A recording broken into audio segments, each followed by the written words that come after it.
बोले 4 प्रकार के विवाह होते हैं। पहला होता है ब्राह्म विवाह, दूसरा होता है गंधर्व विवाह, तीसरा होता है राक्षसी विवाह, चौथा होता है पैशाच विवाह। आप लोग बताएंगे कि आपने कौन सा विवाह किया है? अच्छा, विवाह किस किस का यहां पर हो गया है? सबका हो गया? अरे ऐसे नहीं है, सभी का नहीं हुआ है, कुछ बेचारे कुंवारे भी बैठे हैं। आपका हो गया तो सबका थोड़ी हो गया।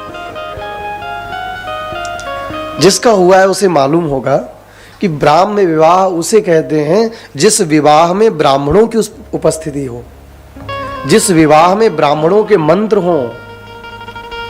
अग्नि को साक्षी मानकर हम लोग फेरे लेते हैं, 7 वचन होते हैं। जिस विवाह में ब्राह्मणों की उपस्थिति हो उसे कहते हैं ब्राह्म विवाह। दूसरा है गंधर्व विवाह। गंधर्व विवाह इसे कहते हैं कि लड़का लड़की ने आपस में पसंद कर लिया, न तो वो हमारे कुल का है न हमारे खानदान का है, जिसे हम आज प्रेम विवाह कहते हैं।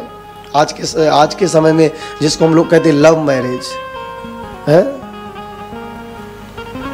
उससे पहले कहते थे गंधर्व विवाह।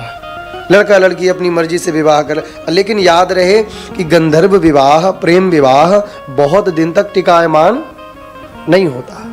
इसका रीजन भी है, क्योंकि अगर प्रेम हुआ है तो कहीं ना कहीं रूप से हुआ है, और रूप कभी किसी का एक समान नहीं रहता। जहां पर चेहरे की अट्रैक्शन से विवाह होता है, जैसे रूप ढलेगा वो अट्रैक्शन खत्म हो जाएगा, न तो वो प्रेम रहेगा न वो व्यक्ति रहेगा।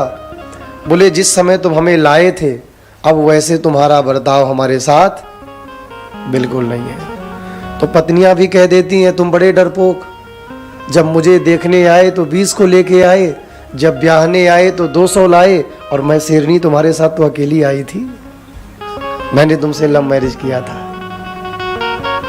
प्रेम विवाह भी सदा चलायमान नहीं होता। दूसरा होता है राक्षसी विवाह।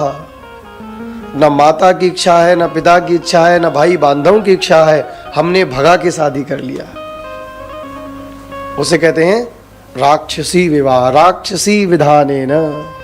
सुखदेव स्वामी कहते परीक्षित, आज भगवान ने राक्षसी विवाह किया है। और पैशाच विवाह कहते हैं जो रात्रि के समय में किया जाए, उसे पैशाच विवाह कहते हैं।